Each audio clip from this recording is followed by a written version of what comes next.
Express অনলাইনে আপনাদের সবাইকে স্বাগত জানাচ্ছি। গত কদিন ধরে রাজনৈতিক কচকচানি এবং রাজনৈতিক বিতর্কের মাঝখানে আজকে আমরা একটু অন্য বিষয় নিয়ে এক্সপ্রেস অনলাইনে আমরা এসেছি। তবে আপনারা সবাই জানেন যে এক্সপ্রেস অনলাইন মানেই সমসাময়িক বিষয়ের উপর আলোকপাত। আর আজকে যে সমসাময়িক বিষয়টি নিয়ে আলোকপাত আমরা করব, সেটি খুব সাধারণত মানুষের মনে রেখাপাত করে না, কিন্তু যদি রেখাপাত করে তাহলে আমরা দেখব যে মানুষ কিন্তু ভাবনা চিন্তার খোরাক পাবে। আমি আজকে যে বিষয়টির উত্থাপন করব সেটি হচ্ছে ভারতবর্ষের প্রথম মহিলা চিকিৎসক কাদম্বিনী গাঙ্গুলি। আমরা সবাই জানি কাদম্বিনী বোস ছিলেন তিনি। তার উত্তর কলকাতার একটি বাড়ি ছিল, যে বাড়িতে তিনি বসবাস করেছিলেন, যেখান থেকে তিনি বিপ্লব করেছিলেন এবং ভারতবর্ষের প্রথম মহিলা গ্র্যাজুয়েট হয়েছিলেন। সেই বাড়িটি হেরিটেজ তকমা পেয়েছে। কিন্তু দুর্ভাগ্যের বিষয়, বাড়িটির দক্ষিণ প্রান্তে এখন দেখা যাচ্ছে যে একটি শপিং মল হয়েছে এবং উত্তর প্রান্তটি সম্পূর্ণ জরাজীর্ণ অবস্থায় রয়েছে, অর্থাৎ সংরক্ষণের কোনো ব্যবস্থা হয়নি। আমরা সেই প্রেক্ষিতে আজকে আলোচনা করব সংরক্ষণে অনীহা। আর এই আলোচনা করার জন্য অত্যন্ত এস্টিম একটি প্যানেলকে আমরা আমাদের সঙ্গে পেয়েছি। আমাদের সঙ্গে রয়েছেন সারা ভারতবর্ষের হেরিটেজ বিষয় নিয়ে যারা কাজ করেন, সেই সংস্থা ইনটাচের যিনি এক্ষেত্রে রয়েছেন, ইনটাকের মাফ করবেন, ইনটাকের কনভেনার জি এম কাপুর। আমাদের সঙ্গে রয়েছেন বেঙ্গল চেম্বার অফ কমার্সের ডেপুটি ডিরেক্টর সুকন্যা বাসু, এবং আমাদের সঙ্গে রয়েছেন হেলো হেরিটেজের এবং হেলো হেরিটেজের কর্ণধার, এবং একই সঙ্গে তিনি একজন এন্টারপ্রেনিয়র এবং তিনি পুরাতত্ত্ববিদ এবং সংগ্রাহক, সেই রেশমি চট্টোপাধ্যায়। আমি প্রথমে মিস্টার কাপুরের কাছে যাব। মিস্টার কাপুর, আমি কাদম্বিনী গাঙ্গুলির কথা বললাম, এরকম কলকাতা শহরে ভারতবর্ষে প্রচুর বাড়ি রয়েছে যেগুলো হেরিটেজ তকমা পেয়েছে, কিন্তু সেগুলিকে সংরক্ষণ করা যাচ্ছে না বা হচ্ছে না। কারণটা কি, যদি একটু বিবৃত করেন। হচ্ছে টাকা। যার ওনাদের কাছে টাকা হয়তো নেই, এই জন্য ওরা কিছু করতে পারছে না। আর আমাদের যে অ্যাডমিনিস্ট্রেশন আছে, কর্পোরেশন আছে, ওরা কিছু সাহায্য করতে পারছে না। দ্যাট ইজ আবার আবার মানে মনে হচ্ছে এটাই মূল কারণ। আর বেসিক্যালি ওরা চায় যে এটা ভেঙে ভেঙে যায় আর আমরা এখানে ডেভেলপমেন্ট করে নেব। আর কত আরো বিল্ডিং আছে কলকাতায় যারা কিন্তু ডিল হয়েছিল আর তারপরে ডিমলিশন করে নতুন হাই রাইজ করে দিয়েছে। অনেকটা এরকম কেসেস আছে আমাদের কাছে।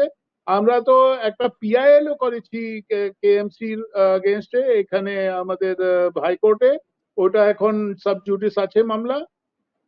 কারণ main reason is economics. Right. অর্থাৎ আমরা বুঝতে পারলাম টাকার অভাবে বহু এরকম ধরনের বাড়ি, ইতিহাস বিজড়িত বাড়ি যেগুলি সংরক্ষিত হওয়া দরকার, সেগুলি সংরক্ষিত হচ্ছে না।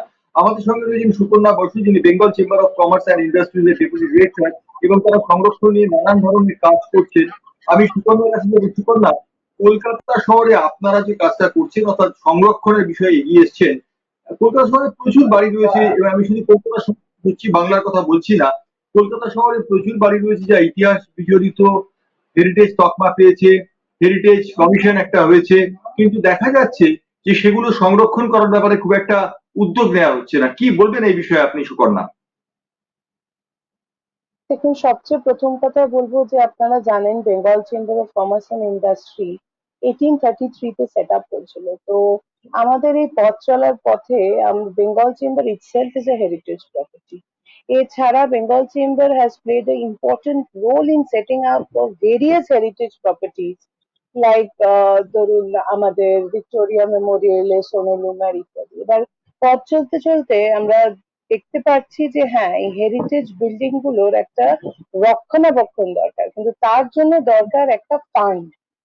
সেই ফান্ডটা যতটা সরকারের একটা রোল আছে, সেই ফান্ডটাকে অ্যাকিউমুলেট করার জন্য আমাদের private players, chamber of commerce, association সবারই রোল আছে। এবং হেরিটেজ প্রপার্টিটা রক্ষণাবেক্ষণ করা হয় কেন? ফিউচার জেনারেশনের জন্য। তো তো সেই ক্ষেত্রে আমার মনে হয় যে আমরা যদি আহ কোথাও থেকে একটা কর্পাস ফান্ডের ব্যবস্থা করতে পারি, সেটা প্রাইভেট অর্গানাইজেশন তাদের সিএসআর ফান্ডের মাধ্যমেই হোক, বা অ্যাসোসিয়েশনসরা বিভিন্ন অনুষ্ঠানের মাধ্যমে অ্যাকুমুলেট করে একটা কর্পাস ফান্ড করে আমরা এই পথ চলাটাকে এগিয়ে নিয়ে যেতে পারবো।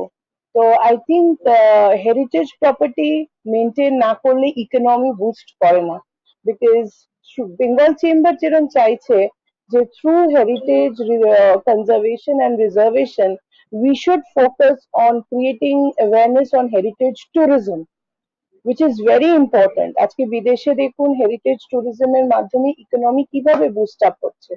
তো সেই ক্ষেত্রে আমার মনে হয় অ্যাজ আ চেম্বার আমরা এগিয়ে এসেছি। আমাদের একটা হেরিটেজ কমিটি আমরা ফর্ম করেছি, তার মাধ্যমে আমরা বিভিন্ন কার্যকলাপ শুরু করেছি, আমরা অ্যাওয়ারনেস শুরু করেছি, আর আমরা দেখতে পাচ্ছি অনেক ইয়াং অর্গানাইজেশনস, অনেক established organisations of Bengal and pan India কিন্তু এগিয়ে আসছে ধীরে ধীরে। So I think awareness is also very important for heritage preservation and restoration. Right, অর্থাৎ আমরা বুঝতে পারলাম অর্থ একটা অনর্থের বিষয়, যেটা মিস্টার কাপুর বললেন এবং আমাদের সুকন্যা বসু বললেন। আমি রেশমির কাছে যাব। রেশমি, সুকন্যা একটা চমৎকার দিকের উপর আলোকপাত করেছেন, সেটা হচ্ছে হেরিটেজ ট্যুরিজম, যেটা আমাদের এখানে কার্যত নতুন। হেরিটেজ ট্যুরিজম আমরা জানি, আমরা পড়েছি, আমরা জানি বিদেশে হয়। এই দেশে কিন্তু হেরিটেজ ট্যুরিজমের সেরকম খুব একটা যে প্রচার রয়েছে এমনটা নয়। যেহেতু তুমি একজন টেলিভিশন ব্যক্তিত্ব, একই সঙ্গে তোমার সংগ্রহ করার দিকে একটি ন্যাক রয়েছে, তুমি একজন কিউরেটার, সুতরাং কোথাও কি দেখে মনে হচ্ছে যে হেরিটেজ ট্যুরিজম যদি আমরা করতে পারি তাহলে কিছু অর্থের সংস্থান হবে, এবং অর্থের সংস্থান হলে অর্থ অনর্থ যে কথা মিস্টার কাপুর এবং সুকন্যা বাসু বললেন, সেক্ষেত্রে অর্থের খানিকটা সংস্থান হতে পারে। কি মনে হয় রেশমি? দর্শক বন্ধুদের শুভ সন্ধ্যা। হ্যাঁ, হেরিটেজ ট্যুরিজম, এই হেরিটেজ ট্যুরিজম বর্তমানে একটা ভীষণভাবে এই বিষয়টার উপর সকলে আলোকপাত করছে। আর আমরা জানি যে কোনো আমরা হেরিটেজ মনুমেন্টসই হোক বা সাইটই হোক, সেইটাকে কিন্তু চালানো দরকার। অর্থাৎ সেইটা যাতে সেই বিল্ডিংটা যাতে রেস্টোর করে রেস্টোরেশনের পরে সেটা যাতে দেশবাসীর কাছে সেইটা পরিচিত হয়, সবাই যেন সেটার কথা জানতে পারে। সেই জায়গাতে ঠিক দাঁড়িয়ে দরকার হয় প্রমোশন, সেই হেরিটেজ বিল্ডিংটার প্রমোশন। কারণ প্রমোশন হলেই একমাত্র গভর্নমেন্টের রেভিনিউ আর্ন হয়। এই প্রমোশনের যে যে অ্যাঙ্গেল গুলো বিভিন্ন থাকে, যে লোকজন আসে, এই যে যেটাকে আমরা বলছি হেরিটেজ ট্যুরিজমের ক্ষেত্রে, লোকজন যদি আসে এবং সেখানে সেই বিল্ডিং এ যদি একটা টিকিটের ব্যবস্থা করা হয়, যদি লাইট অ্যান্ড সাউন্ডের ব্যবস্থা করা হয়, বিভিন্ন শো এর অ্যারেঞ্জ করা হয়, তারপরে মিউজিয়াম যদি সেট আপ করা যায়, এবং বাড়িটা ইটসেলফ যখন সেখানে কথা বলে এবং সেটাই যখন ইতিহাসকে ধরে থাকে, তখন অবশ্যই সেটা দেখার জন্য লোকের আগ্রহও বেড়ে যায়। সেক্ষেত্রে অবশ্যই এই থেকে একটা রেভিনিউ আর্নিং মডেলে এটাকে রান করা যায়, এবং গভর্নমেন্ট অবশ্যই এখান থেকে রেভিনিউ আর্ন করতে পারে। এটা হেরিটেজ ট্যুরিজম কে বর্তমানে ভীষণভাবে দেওয়া হচ্ছে। রাইট, আমি মিস্টার কাপুরের কাছে যাবো। মিস্টার কাপুর, আমি এই করোনার কালটাকে বাদ দিচ্ছি, করোনা কালে যে সবটাই বদলে গেছে, কিন্তু বাস্তবে যে অবস্থাটা রয়েছে, আমরা জানি হেরিটেজ কমিশন যেটা গঠন করা হয়েছিল তার বয়স প্রায় 25-এর বেশি পেরিয়ে গেছে। হেরিটেজ কমিশন তাহলে কি করলো? আমাদের প্রশ্ন হচ্ছে, এই যে পুরাতাত্ত্বিক বাড়িগুলো, যেগুলোর ইতিহাস রয়েছে, যেগুলোর সংস্কৃতি রয়েছে, যেগুলোর কনজারভেশন করা দরকার রয়েছে, হেরিটেজ কমিশন কি তাহলে কিছুই করতে পারেনি? তাদেরকে একদমই ফান্ড নেই? কি বলবেন আপনি?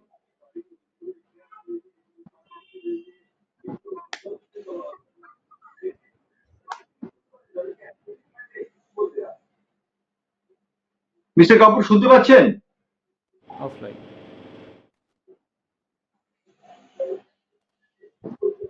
মিস্টার কাপুরের বোধহয় শুনতে একটু অসুবিধা। হ্যাঁ, বলুন। না না, আমি শুনতে পাচ্ছি।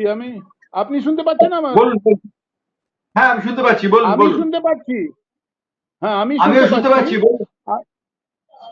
আমি বলছি যে এই হেরিটেজ হাপ্পা, এটা আমাদের কেএমসি, কলকাতা মিউনিসিপ্যাল কর্পোরেশনের হেরিটেজ কনজারভেশন কমিটি লাগিয়েছে।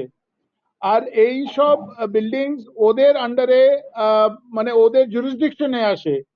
হেরিটেজ কমিশন যে আছে, ওরা মানে সমস্ত ওয়েস্ট বেঙ্গল স্টেট হেরিটেজ দেখে।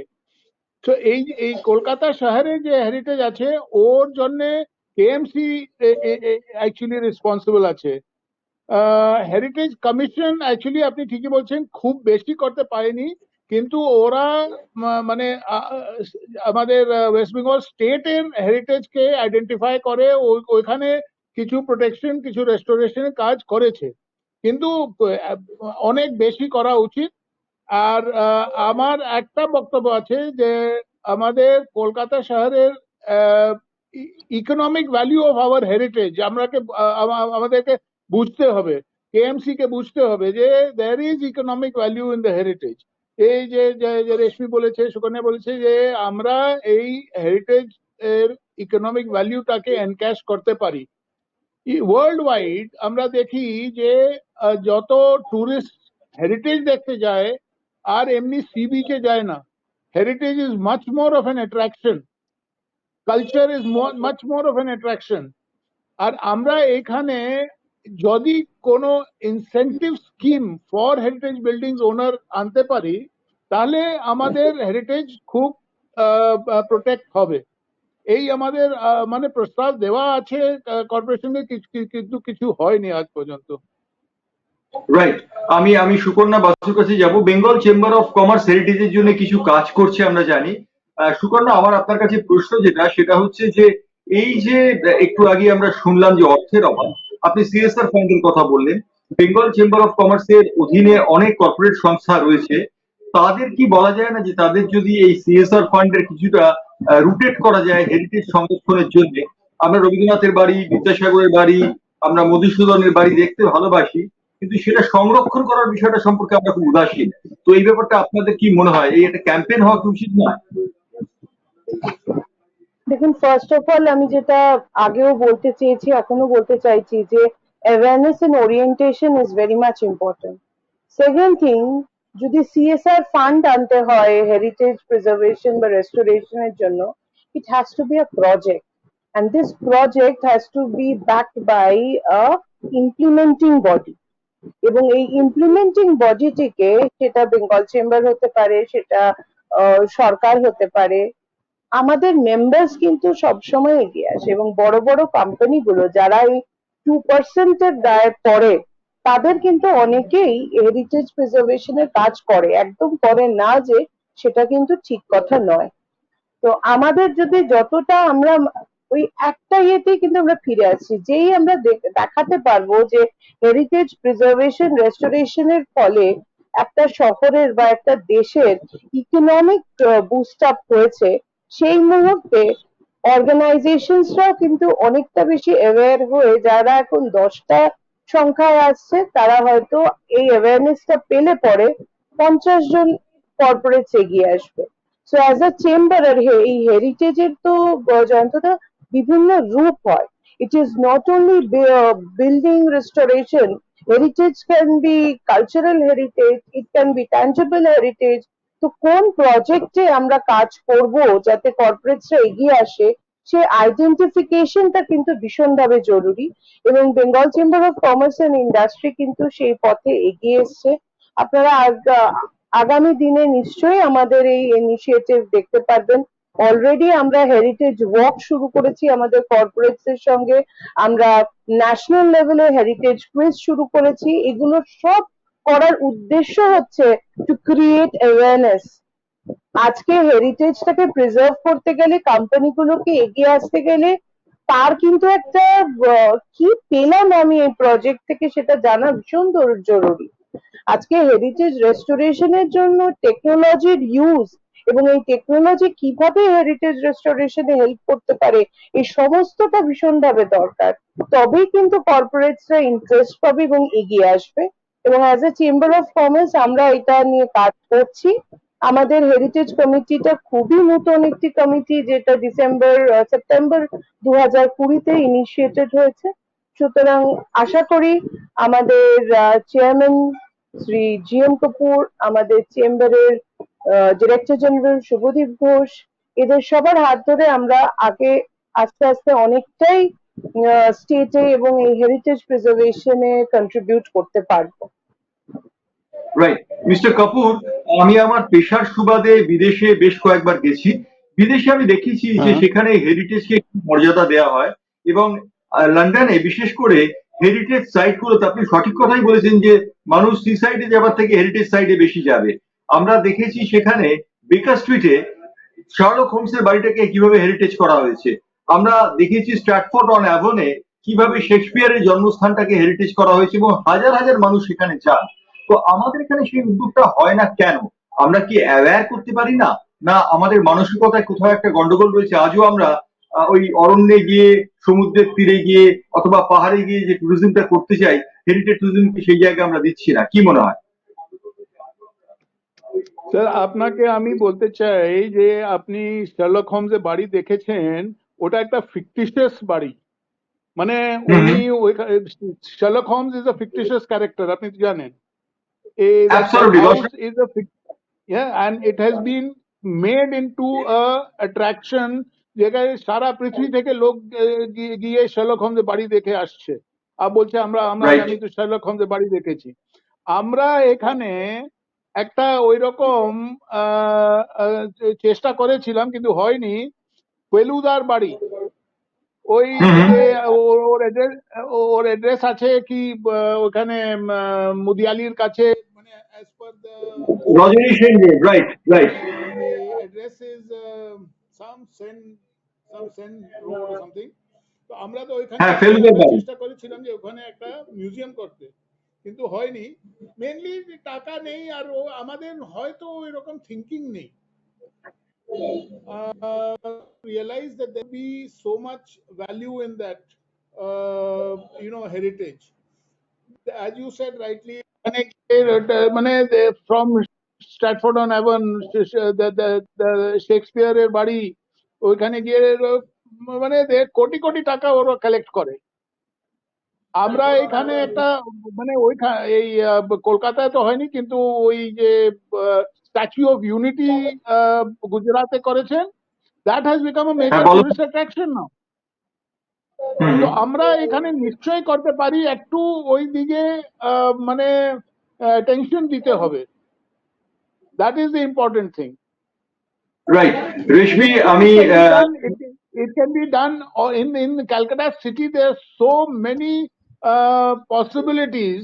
আমরা তো অনেক লিস্টিং করেছি, অনেক এরকম প্রপোজালও করেছি, কিন্তু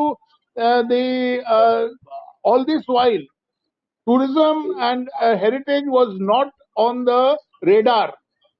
এখন ওটা রেডারে এসেছে। এই যেরকম সুকন্যা বললো, রেশমি বললো যে that all these years we have all been trying and it has come on the radar now. And we must encash Right. on this at this stage. Right, absolutely right. Reshmi, Sukanya একটি কথা বললেন যে হেরিটেজ মানে যে কেবলমাত্র পুরনো বাড়ি বা কারোর বসত বাড়ি হবে এমনটা নয়। হেরিটেজ সংস্কৃতিও হতে পারে, হেরিটেজ হতে পারে একটা গান, নানান ভাবে হেরিটেজ হতে পারে। তো আমার প্রশ্ন হচ্ছে যে আমরা যে এটাকে ফোকাস করতে পারিনি এতদিন, মিস্টার কাপুর অবশ্য বললেন যে ইদানিং কালে এটা রিডারে আসছে এবং আস্তে আস্তে ধীরে ধীরে মানুষের অ্যাওয়ারনেস বাড়ছে, কিন্তু কোথাও কি দেখে মনে হচ্ছে, আমি একটা ছোট্ট উদাহরণ দিচ্ছি, আমি একটা ছোট্ট উদাহরণ এখানে পেশ করার চেষ্টা করব। সেটা হচ্ছে দীঘা। আমরা জানি বাঙালির হৃদয় মননে সবসময় রয়ে গেছে। আজ থেকে প্রায় 32 বছর আগে একটা গান হয়েছিল, চলো না যাই দীঘায়। এই গানটা, চলো না দীঘায়, এই গানটাকে হেরিটেজের তকমা দিয়ে, এই গানটাকে নিয়ে যদি আমরা দীঘাটাকে একটা হেরিটেজ সাইট করতে পারতাম, তাহলে কি সেটা ভালো হতো না? এই ধরনের, আমি এটা জাস্ট এক্সাম্পল দিলাম, আমার এটা উইশফুল থিঙ্কিং, কি মনে হয়?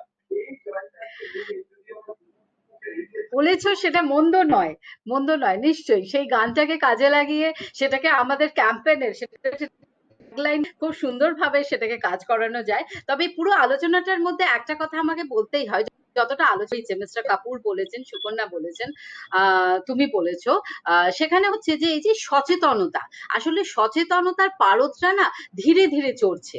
2002-তে যখন আমার অর্গানাইজেশন হেলো হেরিটেজ ফর্ম একদম সচেতন ছিল না, কিন্তু 2021-এ দাঁড়িয়ে আজকে কিন্তু ক্যানিং হাউসটা বা সার্কারিনা বা সত্যজিৎ রায়ের আলোকচিত্রী সুব্রত মিত্রর বাড়িটাকে কিন্তু হেরিটেজের তকমা যেহেতু ওটা হেরিটেজ বিল্ডিং হচ্ছে, সেগুলোকে রেস্টোর করার কথা চিন্তা ভাবনা করা হচ্ছে। মানুষরা যাচ্ছেন, চিন্তা ভাবনা করছেন, সেটা কমিশনই হোক, সরকারি হোক, বা লোকজনদের কাছে তুলে ধরা হচ্ছে বিভিন্ন পত্রপত্রিকার মাধ্যমে, পেপারই হোক বা নিউজের মাধ্যমেই হোক। মানুষকে সচেতন করা হয়েছে, মানুষ সচেতন হচ্ছে, যে কারণে আজকে যখন সুকন্যা বলছিল সিএসআর প্রজেক্টটা, ওই যে সচেতন হচ্ছে বলেই কিন্তু সিএসআর প্রজেক্টের মাধ্যমে লোকে এখন সেখানে ইনভেস্ট করার জন্য, যে আমি এখানে হেরিটেজ ট্যুরিজমে যদি আমি ইনভেস্ট করি, বা এটা প্রমোশনের জন্য যদি ইনভেস্ট করি, বা রেস্টোর করার জন্য ইনভেস্ট করি, তাহলে আমি আমার ন্যাশনাল প্রপার্টিকে আমি রক্ষা করতে পারছি ফর দ্য ফিউচার জেনারেশন। এই বিষয়টা মানুষের মনের মধ্যে ধীরে ধীরে ধীরে ধীরে আজকে এমন একটা জায়গাতে পৌঁছেছে, যেখানে আমরা দীঘাকেও খুব সুন্দর করে সাজানোর কথা চিন্তা ভাবনা করছি। শুধু দীঘা নয়, আমাদের যে পুরনো যেসব আমরা জানি থিয়েটার, সার্কারিনা কে সম্প্রতি ওটাকেও রেস্টোর করার কথা চিন্তা ভাবনা করা হয়েছে, এবং চেষ্টা করা হচ্ছে যতগুলো পুরনো বিল্ডিং রয়েছে সেগুলোকে চিহ্নিতকরণ, identification is a main thing, আগে চিহ্নিতকরণ। আর একটা কথা আমি কোনো একটা প্রোগ্রামে বলেছিলাম এক্সপ্রেস নিউজেই, যে আমাদের অ্যাকচুয়ালি হেরিটেজের বিষয়টা এতটাই আমাদের পরতে পরতে বা আনাচে কানাচে হেরিটেজ লুকিয়ে রয়েছে, যে সেখান থেকে চিহ্নিতকরণ করে সেটাকে স্টোর করা বা সংরক্ষণ করা বা প্রমোট করা, এটা কিন্তু একটা বিশাল বড় যজ্ঞ। এটা ঠিক মানে একদিনেরও ব্যাপার যেরকম নয়, বা খুব সহজও নয়। আগে আইডেন্টিফিকেশন, অতএব আমি বাড়িটাকে চিহ্নিতকরণ করলাম, যে এইটা হেরিটেজ বিল্ডিং এর তকমা দেওয়া যেতে পারে, কোনো একজনের ফুটপ্রিন্ট এটার সঙ্গে জড়িত রয়েছে। আমাদের আলোচনার প্রথমেই আমরা কাদম্বিনী গাঙ্গুলির কথা বলেছি, চিকিৎসক কাদম্বিনী গাঙ্গুলির কথা, এবং দেখা যাচ্ছে যে আমরা সম্প্রতি জানতেও পেরেছি ফ্লোরেন্স নাইটিঙ্গেল খবর নিয়েছেন, এবং সত্যজিৎ রায়ের ফ্যামিলির সঙ্গে কিন্তু এনারা ভীষণভাবে ওতপ্রোতভাবে জড়িত। অতএব একটা ব্রাহ্ম মুভমেন্টের সঙ্গে এটা হ্যাঁ, এবং ব্রাহ্ম মুভমেন্টের সঙ্গে এই বিল্ডিংটা জড়িত, যে কারণে এটা ওই বিধান সরণির সেগুলো এখন আমরা এগুলোকে আলোকপাত করেছি মিডিয়া, সেজন্য লোকেরা জানতে পেরেছে। সম্প্রতি তুলসী চক্রবর্তীর বাড়িও রেস্টোর করার কথা কিন্তু চিন্তা ভাবনা করা হয়েছে, অভিনেতা সন্তোষ দত্তর বাড়ির কথা চিন্তা ভাবনা করা হয়েছে। এগুলো কেন চিন্তা ভাবনা করা হচ্ছে? কারণ মানুষ সচেতন হচ্ছে বলেই আজকে, সেই জন্যই কিন্তু আজকে আমরা টিভি প্রোগ্রামটা আয়োজন করা হয়েছে। অতএব এই সচেতনতার পারদটা ধীরে ধীরে ধীরে ধীরে উঠছে। আশা রাখা যাচ্ছে যে আগামী দিনে যেটা হেরিটেজ ট্যুরিজম, যে কথাটা সুকন্যা বললেন বা মিস্টার কাপুর বললেন, যে সেখান থেকে অবশ্যই আমরা রেভিনিউ আর্ন করতে পারবো। তবে হ্যাঁ, মানুষকে সচেতন হতে হবে এবং সবাইকে এগিয়ে আসতে হবে। আর আমরা যখন কোনো হেরিটেজ প্রপার্টির কথা বলছি, ইনহেরিট করছি আমরা, সেটা ন্যাশনাল প্রপার্টির মধ্যে অবশ্যই পড়ছে, তখন কিন্তু এখানে শুধু সরকার নয়, সেখানে অনেক কর্পোরেটস, তাদেরও দায় দায়িত্ব রয়েছে, সাধারণ মানুষদেরও দায় দায়িত্ব রয়েছে সেটাকে রক্ষা করা। শুধুমাত্র সরকার নয়, বাকি সব মানুষকেই সচেতন হতে হবে, তবেই কিন্তু বিষয়টার ওপরে মানে সেটাকে সংরক্ষণের পর্যায়ে আমরা নিয়ে যেতে পারি। বিদ্যাসাগর মহাশয়ের বাড়ি বা রবীন্দ্রনাথ ঠাকুরের বাড়ি শুধু নয়, এছাড়াও কিন্তু বিবেকানন্দের বাড়ি বা নিবেদিতা, ভগিনী নিবেদিতার বাড়িকেও রেস্টোর করা হয়েছে। এবং আর একটা বিষয় হচ্ছে, যখন এই বাড়িগুলোকে অধিগ্রহণ করা হয়, যদি দেখা যায় যে সেখানে অলরেডি কেউ রয়েছেন, তাদের সঙ্গে একটা বোঝাপড়ায় যেতে হয়। এই বোঝাপড়াটা অনেক সময় লেন্দি হয়ে যায়, যেটা ভগিনী নিবেদিতার বাড়ির ক্ষেত্রে হয়েছিল। অনেক দিন ধরে এই আলাপ আলোচনাটা চলেছিল, কারণ সেখানে একটা নেগোশিয়েটের ব্যাপার চলে আসে, বা যারা রয়েছেন তারা কোথায় যাবেন, সেখানে অনেকগুলো বিষয় চলে আসে। সেক্ষেত্রে দু পক্ষকেই মাথায় রাখতে হবে যে কাজটা যাতে খুব তাড়াতাড়ি, খুব দ্রুত গতিতে এগোয়। তার কারণ হেরিটেজ বিল্ডিং, সেই বাড়িটি ভগ্নপ্রায়, অলরেডি সেটা পুরনো হয়ে গেছে। আর হেরিটেজে আমরা সবসময় রেস্টোরেশন বা প্রিজার্ভেশনের ক্ষেত্রে একটা কথা বলে থাকি, do it now or never. করলে এখনই করো, পরে করব বলে হাত গুটিয়ে বসে থেকো না, পরে জিনিসটা আরো নষ্ট হয়ে যেতে পারে। এটাই বলার। রাইট। সুকন্যা, আমি যদিও রাজনীতি এই আলোচনার মধ্যে আনতে চাই না, কিন্তু কোথাও একটা দেখে মনে হচ্ছে আমাদের এই রাজ্যে প্রমোটার রাজ এমন থাবা বিস্তার করেছে, এবং কোনো একটি বাড়ি যদি দেখে ঠিক ভাগাড়ে শকুন করার মতো প্রমোটাররা তার উপর ঝাঁপিয়ে পড়ে। এমনকি বিখ্যাত মনীষীদের বাড়িও কিন্তু সেক্ষেত্রে রেহাই পায় না। আমরা দেখছি, শুধু আমি বিখ্যাত মনীষীদের কথা বলবো না, কোথায় গেল লাইট হাউস, কোথায় গেল গ্লোব, কোথায় গেল মেট্রো, কোথায় গেল এই ধরনের সিনেমা হলগুলো? আমার মনে হয় এগুলো সবই হেরিটেজ হওয়ার উপযুক্ত, কারণ মেট্রো সিনেমা হল আমরা জানি যে মানুষের বাঙালির স্মৃতিতে একদম টাটকা। তো তো আমার কোথাও মনে হচ্ছে প্রমোটার রাজের ব্যাপারটা, অর্থাৎ প্রমোটারদের এই থাবা থেকে হেরিটেজ ভবনগুলোকে বাঁচানো বোধহয় নাম্বার 1 কর্তব্য। কি মনে হয় সুকন্যা? আমি একটা প্রশ্ন করতে চাই জয়ন্তদা, এই যে সমস্যাটা, এটা কি শুধু পশ্চিমবঙ্গ বেঙ্গলে রয়েছে, ওয়েস্ট বেঙ্গলে না, এটা অল ওভার ইন্ডিয়া, বা যেখানেই আপনি যাবেন না কেন এই প্রবলেম থাকবেই। But the main thing is that আজকে একটা ধরুন আমার একটি প্রপার্টি রয়েছে, সেটা আমি ওই পথে নিয়ে যাওয়ার আগেই তো আমাকে জায়গাটাকে শক্ত করে দিতে হবে না? আজকে এই যে গ্লোব সিনেমা হল বলুন বা যেই বড় বড় জায়গার নামগুলো আপনি করলেন, আজকে not only the promoter Raj is responsible for it, but it is the entire economic and the infrastructural situation which has led to this. এবং আমার মনে হয় এটা শুধু আমাদের এখানকার সমস্যা নয়। অনলি থিং আমরা আমাদের এই সমস্যাগুলো প্রজেক্টেড করি যে আমাদের এই হচ্ছে ওই হচ্ছে, অন্য জায়গায় হয়তো এটা এতভাবে প্রজেক্টেড হয় না। নেগেটিভটাকে প্রজেক্ট না করে যদি আমরা পজিটিভটাকে প্রজেক্ট করি, আমার মনে হয় হেরিটেজ রেস্টোরেশনের ক্ষেত্রে এটা অনেক অনেক ইম্পর্টেন্ট ব্যাপার। ফর এক্সাম্পল, ধরুন প্রচুর পুরনো বই রয়েছে বেঙ্গলে, বিভিন্ন লাইব্রেরিজে বইগুলো রয়েছে, এবং তার রেস্টোরেশনের কাজ, ম্যানুস্ক্রিপ্ট রেস্টোরেশনের কাজ কিন্তু বেঙ্গলে ভীষণ ভালোভাবে হচ্ছে। এবং হয়তো আমাদের বেঙ্গল এইটা যদি আপনারা স্টাডি করে দেখেন, বেঙ্গলে সবচেয়ে বেশি হয়তো আর্ট এন্ড ক্রাফট রেস্টোরেশনের কাজ হচ্ছে। সো যেটা আমি আগেই বলেছি, হেরিটেজ রেস্টোরেশন মানে কিন্তু শুধু বিল্ড হেরিটেজ রেস্টোরেশন না, সমস্ত জিনিসটাকেই ধরে রাখতে হবে। এবং সমস্যা সব জায়গায় থাকবে, কিন্তু সেই ক্ষেত্রে পজিটিভটাকে আমাদের দেখাতে হবে যে যেটা চলে গেছে সেটা যেরকম আমাদেরকে ভাবতে হবে যে ওটাকে কিভাবে পাওয়া যায়। এবং তার জন্য সরকার প্রচন্ড ভাবে এগিয়ে আসছেন, করছেন। তারা অনেক পুরনো বিল্ডিং রেস্টোর করেছেন, অনেক মিটিংস করেছেন যেখানে ওনারা আলোচনা করেছেন যে আর্কিটেকচারাল হেরিটেজ অফ বেঙ্গল কিভাবে রেস্টোর করা যায়। তো আমার মনে হয় এগুলো তো থাকবেই, এর মধ্যেই আমাদের এগিয়ে যেতে হবে।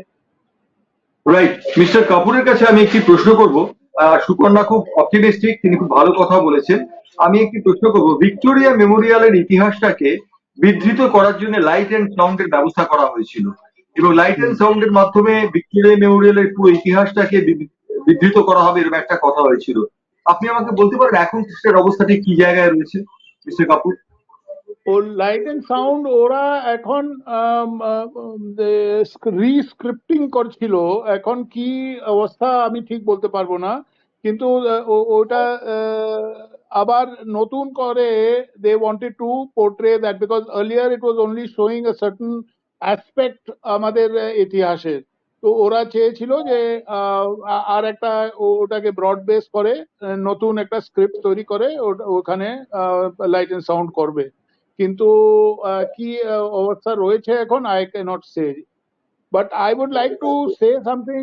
উনি যে সুকন্যা বলেছেন দ্যাট রিগার্ডিং প্রমোটার রাজ, আমি প্রমোটার রাজ মানে ব্ল্যাঙ্কেট ওইটা করব না, কিন্তু নিশ্চয় ওরা রেসপন্সিবল আছে for a certain degree of demolition of heritage properties. For them ও হেরিটেজের ভ্যালু এত নেই যে ওরা ওকে ওটা প্রোটেক্ট করবে। আপনাকে এক্সাম্পল দিচ্ছি, একটা বিল্ডিং ছিল কেনিলওয়ার্থ হোটেল, ওল্ড কেনিলওয়ার্থ হোটেল, ওইটা ওরা ভেঙে মানে ফর গেটিং এক্সট্রা এফএআর ওরা ওটা ভেঙে দিল, and it was A listed heritage property, ওটাকে ডিলিস্ট করা হয়েছিল। আর এইটাই হচ্ছে প্রমোটার রাজের মানে নেগেটিভ অ্যাসপেক্টস। আমি বলছি না কি সব নেগেটিভ, কিন্তু এই আছে আমাদের কাছে অনেক এক্সাম্পল যে যেখানে ওরা নেগেটিভলি অ্যাক্ট করেছে। তো ওইটা if they can be made slightly more sensitive to heritage issues, and also as I said earlier, if some incentives can be built in for heritage building owners, then it will be a win-win for everybody. Right, absolutely right. Reshmi, mister Kapoor যে কথাটা বলেছেন যে heritage building এর যারা ওনার, তারা নিঃসন্দেহে তাদের একটা গতি থাকে, তারা একটা দিক থাকে, এবং তিনি বলেছেন একটা ইনসেন্টিভের ব্যবস্থা করতে পারলে ভালো হয়, কিন্তু আবার সেই জায়গাটা চলে আসছে, ডিম আগে না মুরগি আগে, টাকাটা দেবে কে? আমার প্রশ্ন হচ্ছে যে আগে হেরিটেজের জন্য একটা বাজেট বরাদ্দ করা উচিত বলে মনে হয়। অবশ্যই বাজেট আছে, কিন্তু আমার মনে হয় সেই বাজেটটা এমন নয় যে বাজেটের ফলে হেরিটেজ ভবনগুলো অথবা হেরিটেজ সংস্কৃতিকে বাঁচিয়ে রাখা যাবে। তোমার কি মনে হয় যে আমাদের এখানে হেরিটেজকে আমরা এখনো কি সেইভাবে দেখছি না যেভাবে দেখা উচিত ছিল? খুব ভালো প্রশ্ন এটা জয়ন্তদা। অ্যাকচুয়ালি সরকারের পলিসিতে মেন হচ্ছে যখনই সেটা হেরিটেজ বিল্ডিং মানে আমাদের এই প্রপার্টির কথা, ন্যাশনাল প্রপার্টি বা হেরিটেজ মনুমেন্টস এর বিষয়টা চলে আসছে, তখনই কিন্তু সেখানে সরকারের পলিসির মধ্যে প্রথমেই একটু রদবদল আনা দরকার।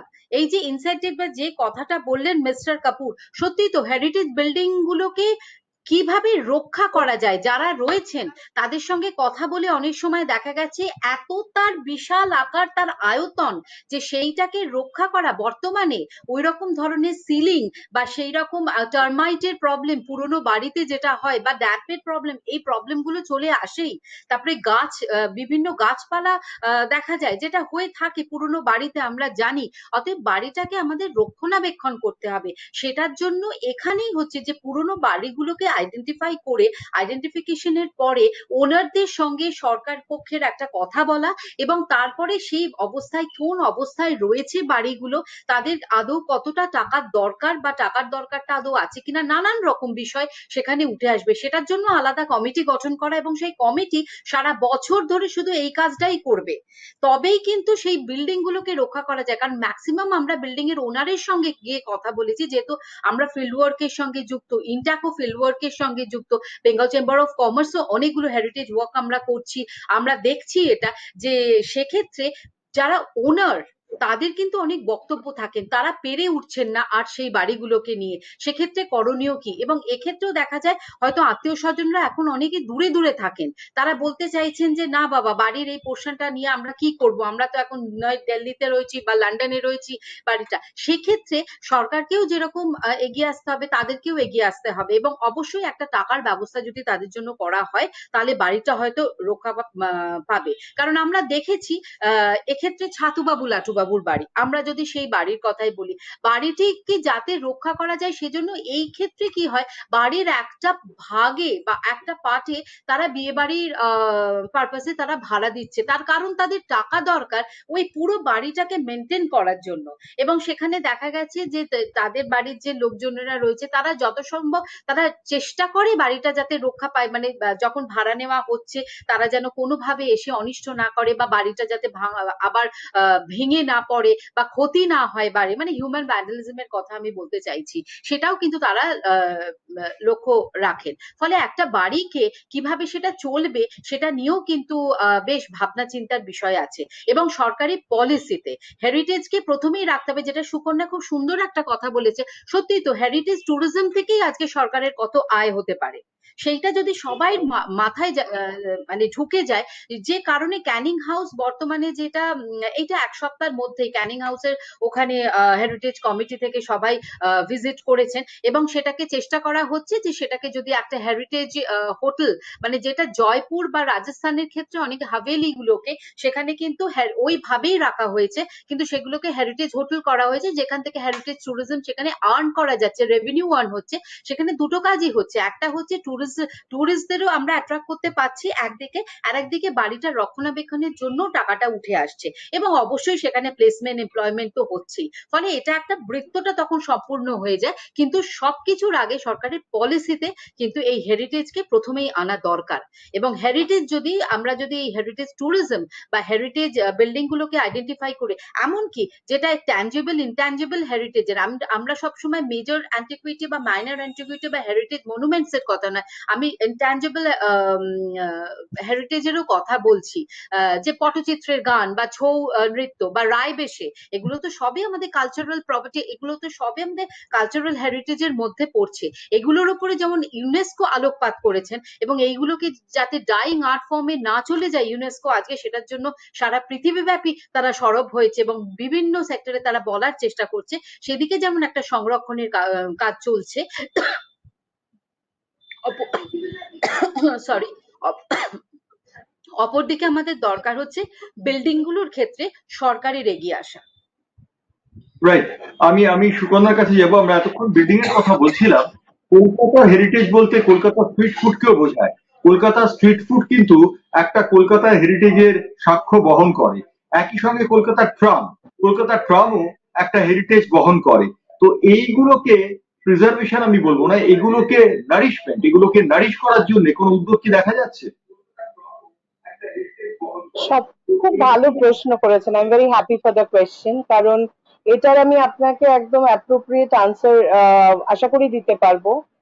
আমি যে কিছুক্ষণ আগে বলেছিলাম না যে সিএসআর এর intervention, you will be happy to know that আমরা Bengal chamber of commerce and industry থেকে আপিস পাড়ার খাবার বলে একটি প্রজেক্ট করি কিছু প্রাইভেট অর্গানাইজেশনের সিএসআর উদ্যোগ হিসাবে।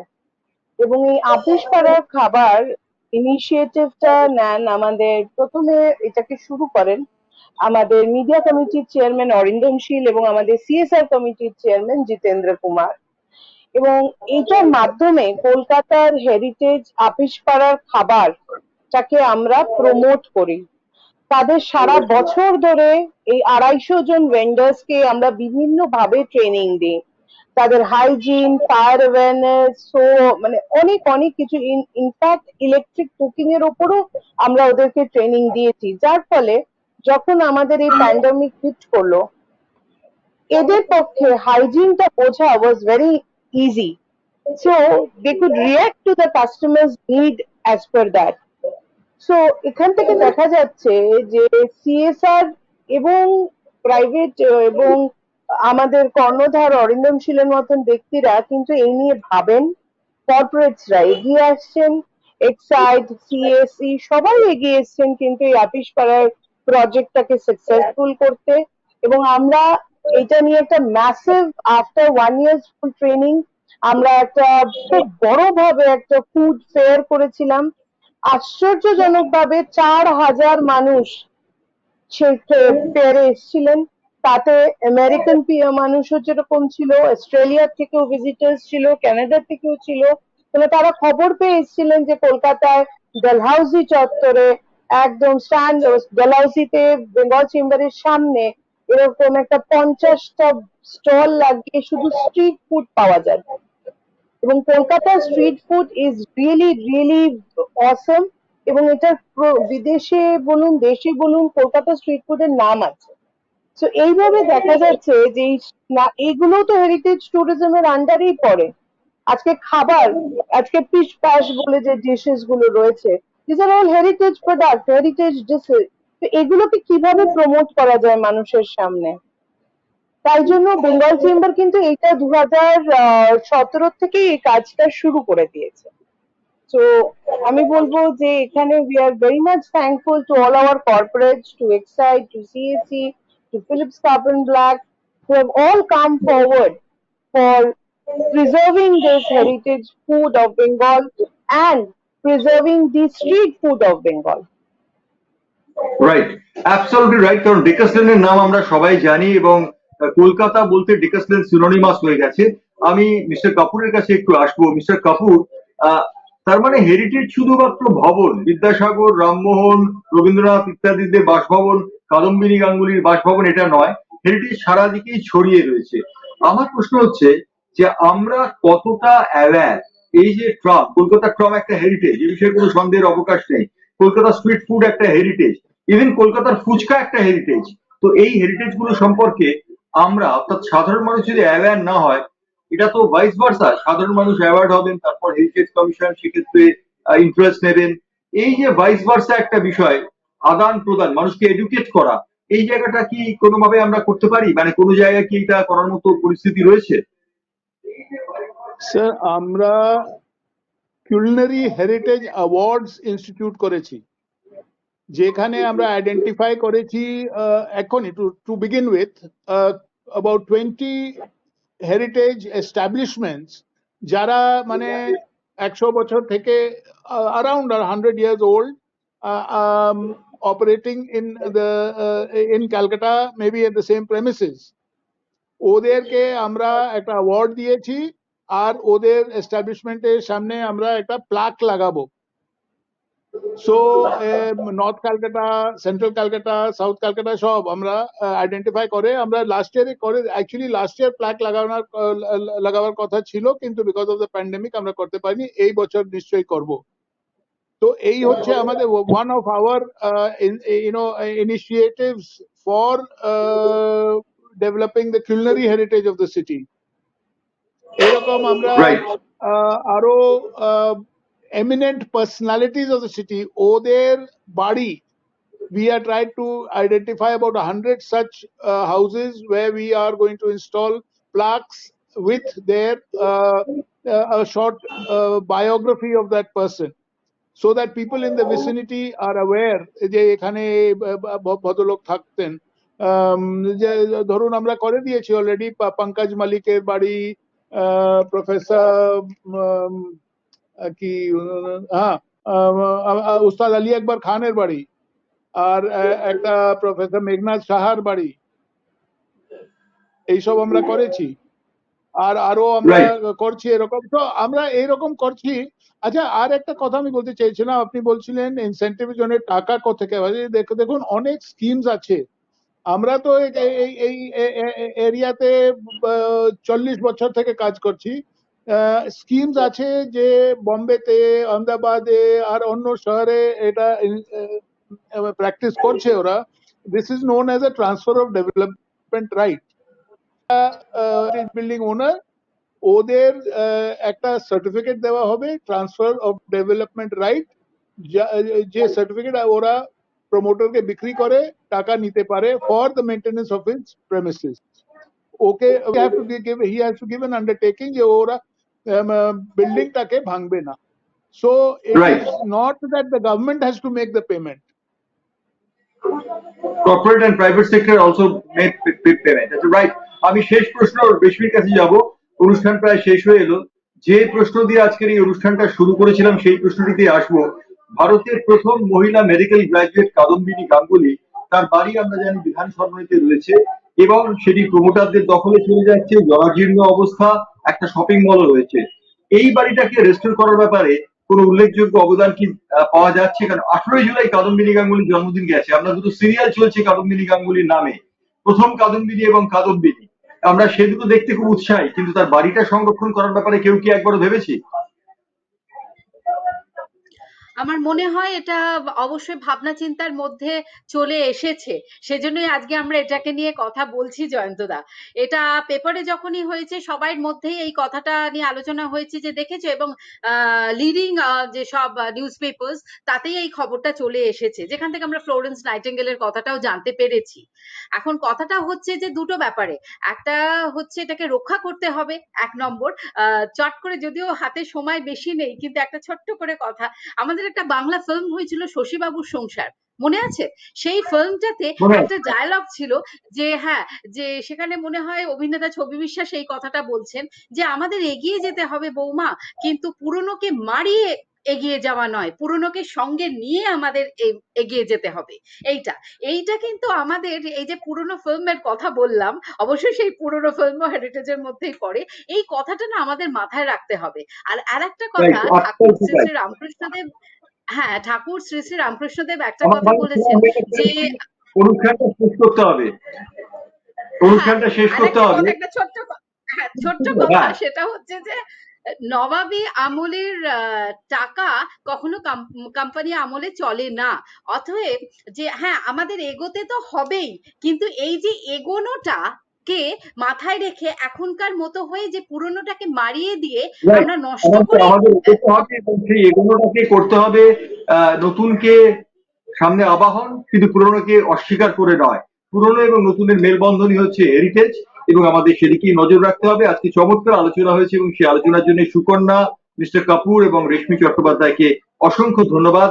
এই ধরনের হেরিটেজ সম্পর্কিত আলোচনা আরো হবে আমরা আশা করি, এবং হেরিটেজ সত্যি সার্থকতার পথে যাবে। ধন্যবাদ, নমস্কার।